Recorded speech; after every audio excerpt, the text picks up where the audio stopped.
When planning a Shibari session, it's important to consider the time frame. So how long will your session be? An hour? A couple of hours?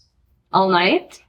So whatever your time frame, be sure that you are completely free from any obligation during that time.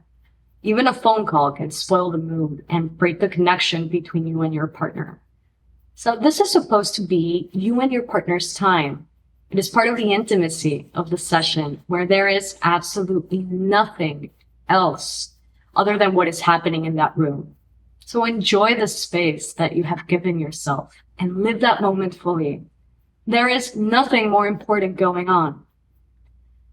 When considering the time frame, you want to allow enough time for both the tying and the untying process, as well as the actual session itself.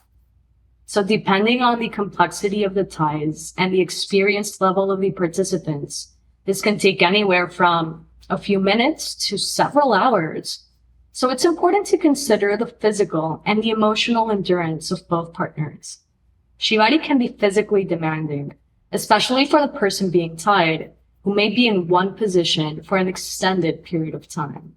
So it's important to take breaks as needed and communicate openly with your partner throughout the session. Another factor to consider when thinking about the time frame is the level of preparation required for the session. So this may include setting up the space, selecting music, gathering equipment and supplies, and mentally preparing yourself for the session. So make sure to allocate enough time for these tasks so that you're not rushed or stressed during the session itself. And finally, consider the aftercare needed after the session.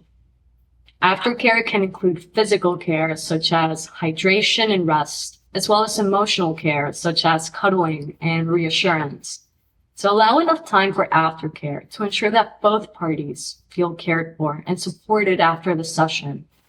In summary, when planning a Shibari session, consider the time frame for tying, untying, the actual session, and aftercare.